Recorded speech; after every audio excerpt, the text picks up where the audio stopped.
Now, one corporate that has chipped in to ensure a safe learning environment, I have them as my guest right now. That's CABS, of course, who are part of the Old Mutual Group. Of course, you know CABS and Old Mutual. I told you, I'm unashamedly going to bring guests who are going to try and partner with schools because children are our life. I'm joined by Lindiwe Tebezebe, Marketing Executive for CABS. Lindiwe, welcome.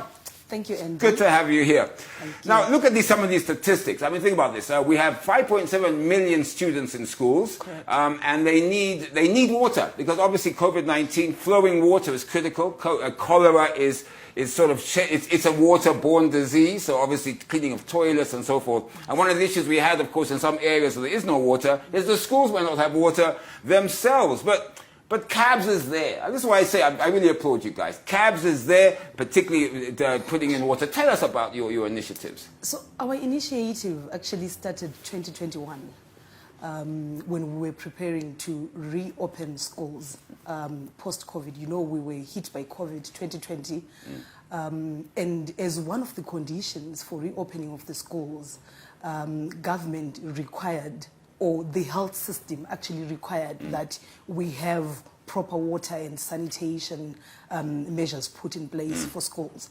And as CABS being a key player in Zimbabwe as a bank, being a key player even in schools, we thought, why can't we chip in and drill boreholes so that we can assist the needy schools. And I will tell you what, it's been a project that has been ongoing since 2021.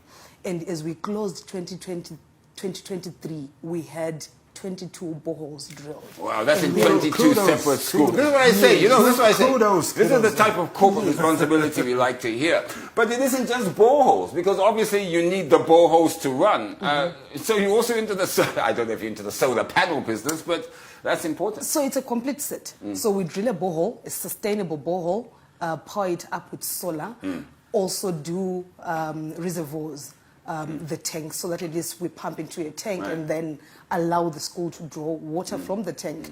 And this initiative is actually not supporting schools alone. Communities have actually seen it as a way of actually helping them with their water needs. So they can actually also drill down on that borehole, which could be in the school premises, but at least have access to it. Yes, they actually liaise with the school and then draw water from the school. Now, as well, now look, we're not talking about schools sitting in urban areas or in nice leafy suburbs. We're talking about schools out there throughout the entire country. So talk to me about how you pick the schools, where they are.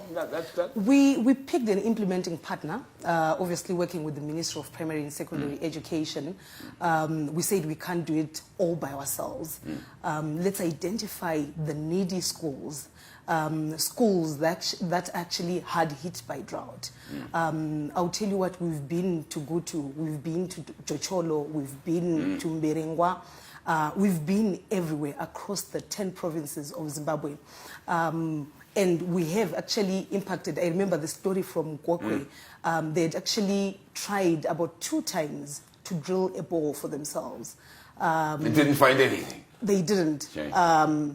We actually had to chip in and drill a borehole for them, and they were quite appreciative of the initiative. I mean, look at that. I mean, I see just some of the things, because as you know, I do my research. Identification of schools, high enrollment, practicing hot seating. These are some of the schools that CABS identified. Prioritization of schools, catering to marginalized groups. I mean, these are important issues to identify, because it isn't about giving it to these nice, rich, leafy schools, right? This is about helping children all through the country, and now with the cholera, it even becomes even more essential. Even more essential. So, yes, it was COVID, but there are a lot of health issues that arise as a result of lack of water.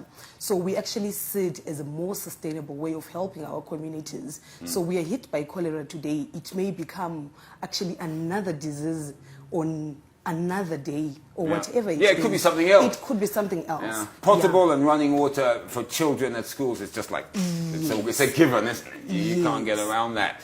But okay, just to wrap up, and I really thank you for coming in. And as I told you guys, I'm unashamedly going to bring corporates here who support schools, particularly right now in the fight against COVID. But CABS, I mean, you are in the communities, you're there, you've been there, you're going to continue being there. Talk to us about this community outreach under your corporate social responsibility that CABS will be either has now and continue doing in the future.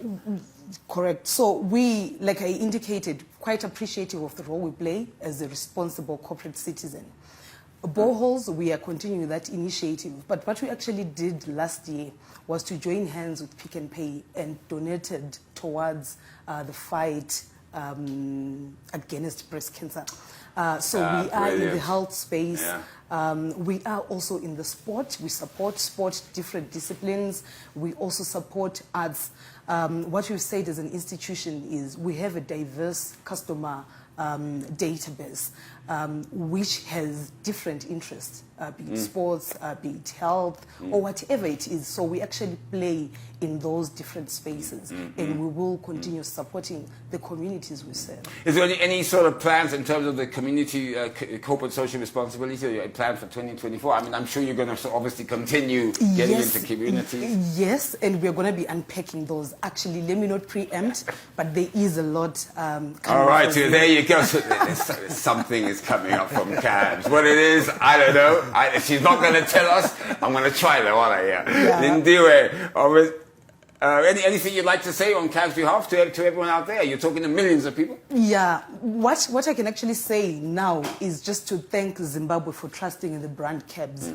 I was humbled, Andy, last year when we actually featured in the top 20 business-to-business brand as CABS in the Mars Super Brands.